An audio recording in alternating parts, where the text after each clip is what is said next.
तो जब से सपना ने छोड़ा है अपना ससुराल, तब से उनके ऊपर बहुत बेहिसाब सवाल जवाब चलते रहते हैं। नित नए नए सवाल आते रहते हैं, नित नए नए इल्ज़ाम लगते रहते हैं। और पहले उन्होंने जो अपना घर बदला, शिवी के आसपास आ गई रहने ग्वालियर, और उसके बाद लखनीत के पास गई, उसके बाद खाटू श्याम बाबा के दर्शन करने गई। और अभी कुछ दिन, 1 या 2 दिन पहले एक वीडियो आया था जहाँ पर टाइटल था कि भगवान बस अब मेरी बेटी को दुख मत देना। आंटी जी ने सपना को गले लगाया हुआ था, सपना की माँ ने। उसमें शिवी के साथ और उनकी सिस्टर के साथ शॉपिंग कर रही थी सपना, और इसी के रिगार्डिंग पूरा वीडियो था, इर्द गिर्द शॉपिंग से रिलेटेड, है ना। वहाँ पे बच्चे भी दोनों थे। मोस्टली पूरा मॉल के बीच में ही बीता है। और उसके बाद ये लोग जो है घर आते हैं। घर में ना मामा और नानी के साथ बच्चे टाइम स्पेंड करते, बहुत सारी बातें होती हैं। लेकिन इन दिनों जो चीज़ें लोगों के दिमाग में आ रही हैं, कुछ ऐसे सवाल जो सपना के चैनल पर भी आए हैं और कहीं ना कहीं उसकी ज़िंदगी में भी इम्पैक्ट करने वाले हैं। क्यों? क्योंकि ये हैं टॉप कमेंट्स। और ये कमेंट्स अभी भी सपना ने डिलीट नहीं किए हैं। चाहती तो वो डिलीट कर सकती थी, पर नहीं किए हैं। कमेंट क्या है? एक बात समझ नहीं आ रही है, जो कि इनकी जो सोच है इसमें आ सकती है बात, क्योंकि हमारा समाज ऐसा है ना, उसमें ये सारी चीज़ें पॉसिबल इतनी जल्दी नहीं होती हैं। लेकिन जिस तरीके से उन्होंने बात रखी है, आपको क्या लगता है इस बारे में? आप अपना विचार ज़रूर दीजिएगा। इनका कहना बहुत सारे लोग इससे कनेक्ट भी कर सकते हैं, और बहुत सारे लोग दिमाग में सोच भी सकते हैं, कुछ अलग भी सोच सकते हैं और इनके जैसा भी सोच सकते हैं, जो भी इन्होंने सोचा है। क्योंकि हम सब जानते हैं कि हमारा सबका जो सोचने का तरीका है, सबके अलग अलग मापदंड हैं। फिलहाल बात करते हैं। एक बात समझ नहीं आ रही, जिस माँ बाप ने एक बेटा की डेथ होने के बाद, यहाँ पर सूरज जी की बात हो रही है, 6 मंथ के ही बाद अपने दूसरे बेटे से बहू की शादी करा दी। ये सवाल, इससे मिलते जुलते सवाल पहले भी उठ चुके हैं। आज वो इतने क्रूअल कैसे हो गए, और उनकी ये ऐसी क्या मजबूरी थी कि इतना ज़्यादा सपना को ना पसंद करने लगे? और अगर इतना ज़्यादा ना पसंद करते थे तो राजवीर से सपना की शादी कैसे, रीमैरिज कैसे करा दी? जैसा सपना बोलती है, सास बेकार है, लड़ती है, पिटवाती थी, ससुर बेकार है, तो उन लोगों ने कैसे अपना दूसरा बेटा दे दिया, जब पहले बेटे से सपना को पिटवाते थे, लड़ती थी। आगे लिखा है, अपना दूसरा बेटा इनसे शादी करा दिया। मेरे दिमाग में बहुत सारे सवाल आ रहे हैं, ना जाने क्यों अब। और ऐसा नहीं है इनकी सोच से लोग राजी नहीं हो रहे हैं। तमाम लोगों ने इस कमेंट को लाइक किया है और तमाम लोगों ने इस पर वाद प्रतिवाद किया है, क्योंकि इनको लग रहा है कि भाई ऐसे कैसे। तो देखो, सपना ने अंकल और आंटी से कई बार बोला है कि आप अपना जो भी है, अपनी जो भी बातें हैं रखना चाहते हैं रखिए, पर वो नहीं रखना चाहते हैं। ऐसी कौन सी बातें हैं? वो अगर ऐसी कोई चीज़ है किसी की छवि को धूमिल कर रही है, तो जाहिर सी बात है वो अपनी छवि को साफ रखने के लिए, और अगर कोई झूठा इल्ज़ाम लगा है तो जाहिर सी बात है वो रिएक्ट करेगा। आप एक बार सोच के देखिएगा, अगर मैं आपके ऊपर कोई झूठा इल्ज़ाम लगा रही हूँ और आपके पास बहुत सारे माध्यम हैं जहाँ पर आप बोल सकते हो, क्योंकि वो जो बिटिया है अंशु, उनके जो चचेरे भाई हैं उनके पास भी चैनल है, और उससे पहले वो समय समय पे वीडियोस डालते भी थे। 6-7 मंथ पहले, 3 मंथ पहले सपना के ऊपर उन्होंने बहुत सारी बातें भी करी हैं, डायरेक्ट इनडायरेक्ट कमेंट सेक्शन में। तो अंकल आंटी क्यों अपनी बात नहीं रख रहे हैं? जब कॉल पे, रिकॉर्डिंग पे भी सपना ने बोला, आप वो जो फील करते हैं आप लिखिएगा। कॉल रिकॉर्डिंग पे भी सपना ने बोला कि भाई पापा जी, ये कॉल बिल्कुल भी अनफिल्टर्ड रहेगी, इसमें हम कोई कुछ कट कुट नहीं लगाएंगे, एज इट इज़ रहेगी पूरी की पूरी कॉल। मैं वीडियो में अपलोड कर दूंगी, आपको जो भी बोलना है बोलिए। ये बात सपना ने बोली थी, आप सबको पता होगा। लेकिन फिर भी अंकल जी ने कुछ नहीं बोला, बस सिर्फ इतना बोला कि हमारा पक्ष, हमारा साइड तो ऊपर वाला देख रहा है। क्यों नहीं बोला? क्या उनको कोई फ़र्क नहीं पड़ता है कि जनता उनके बारे में क्या सोच रखती है? क्या उनको कोई फ़र्क नहीं पड़ता कि जनता उनको कह रही है कि कैसे पत्थर दिल दादा दादी हैं? क्योंकि 95% लोगों का तो यही मानना है कि दादा दादी पत्थर दिल हैं। तो अगर वो पत्थर दिल नहीं हैं तो वो क्यों नहीं बोल रहे हैं? अपनी चुप्पी क्यों नहीं तोड़ रहे हैं? इस पर चुप्पी क्यों साध रखी है? सपना ने इतनी सारी चीज़ें बोली, अगर उसमें सच्चाई नहीं है कि भैया मेरे 3 प्लॉट ले लिए, 4 प्लॉट ले लिए मथुरा के घर में लगाने के लिए, ये हो गया वो हो गया, फार्म हाउस में इतना पैसा लगा, इस चैनल से उतना लगा, फिर बाद में उसने बोला कि मेरी तीसरी शादी पे भी लोग टिप्पणी कर रहे हैं, और जाहिर सी बात है कि वो घर वाले लोग ही थे जिनका उस पर इतना प्रभाव पड़ा कि भैया मुझे 3-4 प्लॉट वाला भी पैसा अब नहीं चाहिए, बिल्कुल भी नहीं चाहिए। तो आप एक चीज़ बताइए, फिर ऐसा क्यों हो रहा है? अंकल जी को यहाँ पर बोलना चाहिए ना कि यहाँ पर मेरी बहू गलत बोल रही है, हमारी छवि धूमिल हो रही है।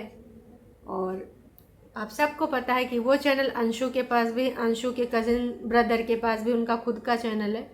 तो ऐसा नहीं है जो तमाम लोग लिख रहे हैं कि भाई मैं भी बैड फील करती हूँ क्योंकि उनके पास ना चैनल नहीं है, कोई माध्यम नहीं है। और कुछ लोग अंशु को लेकर बैड फील करते हैं कि बहुत टैलेंटेड लड़की थी, उसका फ्यूचर ख़राब हो गया। मुझे भी ये समझ नहीं आता कि अचानक लोग बुरे कैसे हो गए। ये हमें दिखाया जा रहा है या फिर कुछ और है कहानी? जो दिखाया जा रहा है वो सच है या झूठ है? लोगों के मन में तमाम तरह के शक। पर मेरा सवाल अभी भी वही है कि जब अंकल जिसे बोला जा रहा है वो क्यों नहीं बोल रहे हैं? उनके पीछे ऐसी क्या मजबूरी है? क्या उनको कोई दबा रहा है? कोई दबाने वाला तो अब है नहीं। सपना की वजह से तो वो चुप रहने वाले नहीं हैं, क्योंकि जिस प्रकार से अंकल उसको जवाब देते हैं कॉल पे कि हाँ ये तेरा नहीं है, वो तेरा नहीं, पति ने दिया वो भी तेरा नहीं, चढ़ावे का जेवर भी तेरा नहीं है, मेटाडोर भर के तो तू ले गई है। तो ऐसी कौन सी बात है? सभी जैसे आप लोग सोच रहे हो, चलो मैं भी बोलती हूँ कि हाँ उनका सच सामने आना चाहिए। सपना ने तो कितनी बार बोला है कि भाई जो तुम लोगों को लग रहा है कि उनको कोई प्लेटफॉर्म नहीं, तो उनके पास प्लेटफॉर्म है और वो चाहें तो खुद भी बोल सकते हैं, पर क्यों नहीं बोल रहे हैं? क्यों चुप्पी साधी रखी गई है? उसकी वजह है। और ऐसा नहीं है कि वो कुछ अगर बोलना चाहेंगे तो बोलेंगे नहीं। जैसे कि उन्होंने अंशु को भेजा था ना स्कूटी वाली क्लिप कि तू इसको वीडियो डाल देना, मैं नया स्कूटी ले आया, क्योंकि जो सपना की स्कूटी थी वो उससे चलती थी और वो अपनी स्कूटी ले आई, कागज़ भी ले आई। तो जानबूझ के स्कूटी का वो वीडियो भेजा गया था अपलोड कराने के लिए कि हाँ तू देख और कुड़। इससे आपको अंदाज़ा नहीं लग रहा है? आप अगर थोड़ा सा दिमाग लगाएं तो आपको सब समझ में आ जाएगा। जो अंकल आंटी अपनी स्कूटी का वीडियो क्लिप अपलोड कराने के लिए अंशु को दे सकते हैं, वो क्या सपना के लिए, अगर सपना कुछ उनके विरोध में बोल रही, गलत बोल रही, झूठा आरोप लगा रही है, तो क्या वो वीडियो क्लिप देने से चूकेंगे? एक बार सोच के देखिएगा।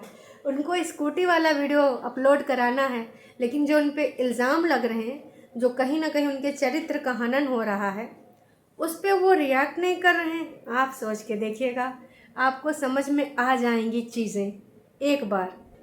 इतना ही नहीं, एक लोगों ने और अपना यहाँ पर विचार रखा है कि जो अंकल ने बोला था कि मेरे मरने के बाद बच्चियों का ही है सब कुछ, तो इनका कहना है कि यार ये समझने वाली बात है और वो लोग यूट्यूब पे हैं नहीं, लेकिन वो आना नहीं चाहते। खैर आगे जितना मैंने समझा है वीडियोस के माध्यम से, सास ससुर बच्चियों के नाम पर सब कुछ करना चाहते हैं प्रॉपर्टी, पर आई डोंट नो क्या रियलिटी है।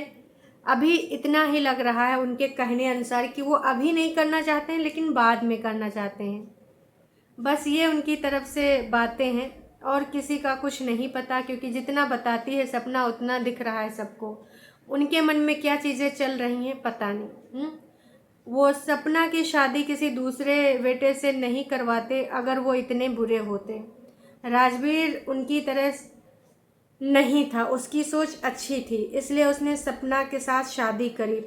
अगर राजवीर नहीं चाहता तो उनके चाहने से कुछ नहीं होता, वो शादी नहीं कर पाते। आपस में लोग लड़ रहे हैं, एक दूसरे को बोल रहे हैं, पर यही चीज़ है कि अगर जिस दिन अंकल आंटी कहना चाहेंगे उनको कोई रोक नहीं सकता यूट्यूब पे। रोकने से वो रुकने वाले नहीं हैं, जिस दिन उनको अपना पार्ट रखना होगा। वो अभी सपना के नाम पे क्यों नहीं देना चाहते हैं चीज़ें, क्यों नहीं उसको करना चाहते हैं, उनके मन में ऐसी क्या बातें चल रही हैं। तो आपने सुना ही है, सपना ने खुले शब्दों में बोला है कि भैया ये तीसरी शादी कर लेगी। और ये बहुत बड़े शब्द होते हैं। हालांकि सपना ने बार बार बोला है कि मैं पूरी ज़िंदगी शादियाँ करती रहूँगी क्या, अब मुझे शादी नहीं करनी, मुझे सिर्फ अपनी बच्चियों का फ्यूचर देखना है। अभी प्रेजेंट टाइम में उसके थॉट्स यही हैं। उसने अपनी लाइफ में बहुत कुछ देख लिया है। कल परसों नरसों आने वाले कल में क्या होगा हमें नहीं पता। अभी उसके थॉट्स यही हैं। ज़िंदगी बहुत बड़ी है, मे भी कभी उसका माइंड चेंज हो, जो कि अभी उसकी यार लाइफ ही क्या है। सोचो, इस एज में लोग शादी भी नहीं करते, मैं हमेशा बोलती हूँ। लेकिन क्या अंकल का ये डर है कि भैया ये हमारी प्रॉपर्टी लेके चंपत हो जाएगी? तो बच्चियां अंकल जी आपके बच्चों की ही हैं, सपना के भी हैं, आपके दोनों बेटों की हैं। हालांकि अंकल ने कहा है, अब इसमें कितनी सच्चाई कितनी नहीं सच्चाई वो तो आने वाले वक्त में ही पता चलेगा। अभी कौन सा 18 साल की लड़कियां हुई जा रही हैं, और तब तक अगर कानून कुछ बदल गया कि भाई 21 साल एज कर दी गई, 21 साल के बाद आप हकदार हो सकते हैं, तो तब की तब रूल्स क्या हैं पता नहीं, कल क्या होगा किसी ने नहीं देखा।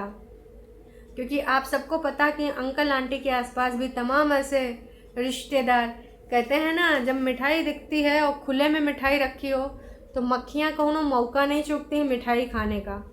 वैसे ही कुछ चीज़ें हमें दिख रही हैं और कहीं ना कहीं पता भी चल जाती हैं कि किस प्रकार से मक्खियाँ भिनभिना रही हैं पूरे तरीके से। यहाँ मिठाई जितना मिल जाए ले ले उड़ लो।